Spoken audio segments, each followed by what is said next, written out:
हैं।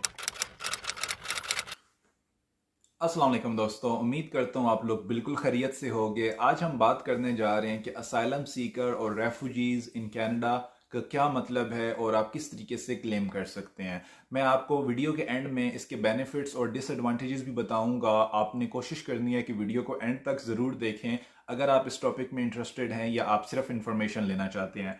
दोस्तों, हम सबसे पहले बात करते हैं कि असाइलम सीकर्स या रेफ्यूजीज का क्या मतलब होता है। तो according two Canadian law, asylum Sikar कोई भी ऐसा पर्सन है जिसकी लाइफ को ख़तरा है और वो कनाडा के अंदर आके जो है वो कनाडा में वीज़ा स्टेटस गेट करना चाहता है रेफ्यूजी का। सो असाइलम सीकर का मतलब यह है कि कोई पर्सन को भी खतरा है। अभी हमें नहीं पता कि वाकई उसको खतरा है या नहीं खतरा, मतलब वो कहानी सुना रहा है या उसकी बातों में सच्चाई है। अगर उसका केस एक्सेप्ट कर लिया जाता है तो उसको स्टेटस मिल जाता है रेफ्यूजी का। अभी असाइलम हर असाइलम सीकर रेफ्यूजी नहीं होता। आपकी पहले केस को समझा जाएगा। अगर आपका केस ओके है तो फिर आपको जो है वो रेफ्यूजी का स्टेटस मिलेगा। सवाल ये पैदा होता है कि कौन कौन लोग असाइलम सीकर के लिए अप्लाई कर सकते हैं। नंबर वन, अगर आपको रिलीजियस बेस पे कोई भी खतरा है, अगर आप मुस्लिम हैं, आपको हिंदुओं से खतरा है, आप हिंदू हैं, आपको मुस्लिम से खतरा है, आप क्रिश्चियन हैं, आपको सिखों से खतरा है, आप दुनिया के किसी भी रिलीजन से ताल्लुक रखते हैं और आपको दूसरे रिलीजन से खतरा है, तो आप असाइलम अप्लाई कर सकते हैं। उसके बाद हम बात करते हैं नेशनैलिटी की। अगर आपकी एक नेशनैलिटी है और आपको दूसरी नेशनैलिटी से खतरा है तो आप जो है वो असाइलम सीकर अप्लाई कर सकते हैं। जैसे फॉर एग्जांपल ज़्यादातर वॉर में चल रहा होता है कि यूक्रेन के लोगों को रशिया से खतरा है, रशिया लोगों को दूसरों से खतरा है, या इसराइल और पैलेस्टाइन का आपस में इशू चल रहा है, या सीरिया में, इराक में दूसरा तीसरा, जहां पे नेशनलिटी की बेस पे लोगों को टारगेट किया जा रहा है। उसके बाद हमारे पास है पॉलिटिकल ओपिनियन। अगर आप इंडिया की बात करें, कांग्रेस से हैं, बीजेपी से आपको खतरा है, बीजेपी से हैं, आपको कांग्रेस से खतरा है। पाकिस्तान की बात करें, आप पीटीआई से हैं, आपको नून लीग से खतरा है, आप नून लीग से हैं, आपको पीटीआई से खतरा है। तो इस तरह की जो पार्टीज होती हैं वो भी आपस में आप क्लेम कर सकते हैं। या उसके अलावा आपकी रेस को खतरा है, मिसाल के तौर पे बहुत ज़्यादा जो है, अगर आप फॉर एग्जांपल पठान है, आपको पंजाबियों से खतरा है, आप पंजाबी हैं, आपको बलोचियों से खतरा है, आप बलोची हैं, आपको सिंधी से खतरा है, तो ये सारा का सारा आपकी रेस के बेस पे आ जाता है। उसके अलावा आप एक मेंबर हैं सोशल ग्रुप के, जिस तरह Canada according two Canadian law जहाँ पे लेस्बियंस को और गेज को एक्सेप्ट किया जाता है, बहुत सारे ऐसे कंट्रीज हैं, मुस्लिम कंट्रीज या नॉन मुस्लिम कंट्रीज, जहाँ पे ये चीज़ अच्छी नहीं समझी जाती और अकॉर्डिंग टू देयर लॉज जो है वो गेज और लेस्बियन को नहीं एक्सेप्ट किया जाता। तो अगर आपकी ये इशू है तो आप असाइलम क्लेम कर सकते हैं। उसके बाद हम बात करें कि आपकी लाइफ को किसी भी तरह से खतरा है, अगर आपकी लाइफ में टॉर्चर किया जा रहा है या आपके साथ कोई भी ऐसा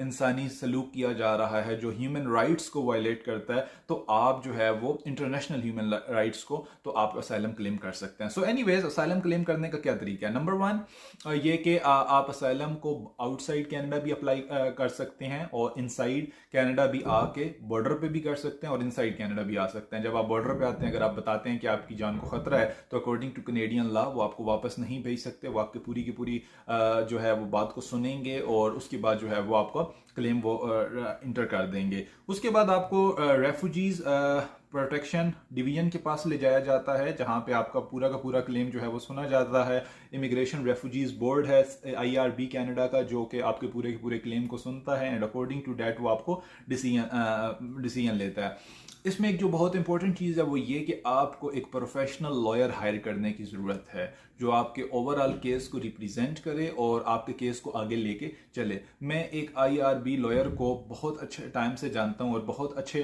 काम कर रहे हैं वो। मैं उनको काफ़ी ज़्यादा उनके काबिलियत को जानता हूँ।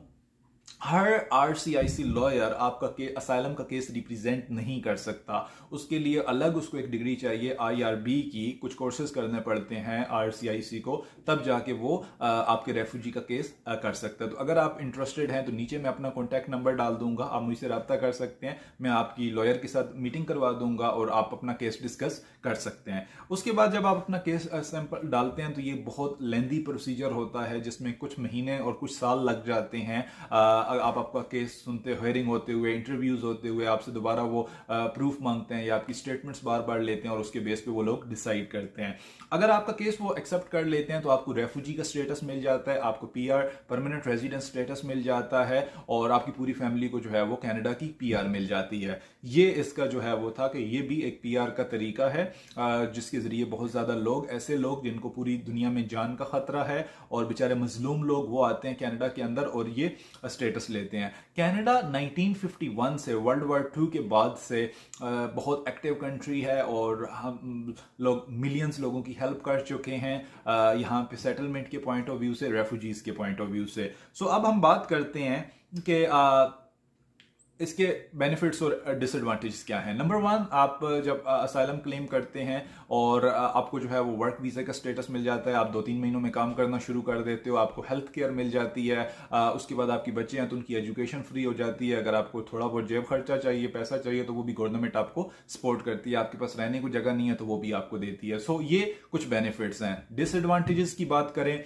आप जब असाइलम अप्लाई करते हैं इसके अलावा आप कोई भी और स्टेटस अप्लाई नहीं कर सकते। आप असाइलम से स्टडी वीज़ा नहीं अप्लाई कर सकते, आप वर्क वीज़ा नहीं अप्लाई कर सकते, आप जो है वो और जितने भी प्रोग्राम्स हैं, एक्सप्रेस एंट्री है, PNPs हैं, AIPP है, RINP है, ये सारे इमिग्रेशन प्रोग्राम्स में आप अप्लाई नहीं कर सकते। आपको सिर्फ और सिर्फ जो अपनी एक असाइलम की है एप्लीकेशन, उसी के साथ स्ट्रिक्ट रहना है और उसके बेस पे जो डिसीजन आएगा। आपका अगर असाइलम अप्रूव हो जाता है, मैंने आपको बता दिया, अगर रिजेक्ट हो जाता है आप हाई कोर्ट में जाते हैं, पहले आप लोकल कोर्ट में जाते हैं, फिर हाई कोर्ट में जाते हैं, फिर आप सुप्रीम कोर्ट में जाते हैं। हो सकता है कि मैं वर्ड यहाँ पे सही ना इस्तेमाल कर रहा हूँ क्योंकि मेरा मेन मकसद लीगल कुछ भी नहीं है। मेरा मेन मकसद है आपको सिर्फ समझाना कि आपके पास कितनी ऑप्शंस होते हैं जाने के लिए। इसमें 3 to 5 years भी आपके लग जाते हैं, तो आपने मेंटली तौर पे प्रिपेयर रहना है कितना टाइम आप अपनी फैमिली से दूर रहेंगे अगर आपकी फैमिली आपके साथ नहीं है तो।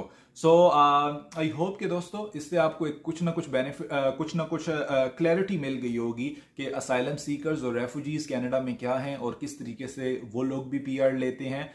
लास्ट में मैं सिर्फ आपको एक चीज कहूंगा, वो ये कि डिसीजन आपका है, आपने जो भी करना है, वेदर अप्लाई करना है नहीं करना, आपका 100% डिसीजन है। लेकिन जो काम भी करना है यार सच के बेस पे करना है। अगर आपकी वाकई जान को खतरा है, ऑफ कोर्स आप आए कनाडा में क्लेम करें, अल्लाह आपको कामयाबी दे। लेकिन अगर आपका जान को खतरा नहीं है और आप झूठी कहानियां बना रहे हैं, दोस्तों हो सकता है दुनिया में कुछ टेम्परेरी आपको बेनिफिट मिल भी जाए, बट हम सब ने मरना है और जब मरना है तो हमने जो है वो जवाब दे देना है कि हमने क्या दुनिया में किया था। तो आप किस मुंह से जवाब दोगे? तो इसलिए सोच समझ के करना है। नॉट इजी डिसीजन, बट ये चीज़ आपके ऊपर है। Thank you so much for watching my video. I hope कि आपको थोड़ी सी इंफॉर्मेशन मिली होगी। दोस्तों के साथ ज़रूर शेयर करें। Thank you so much.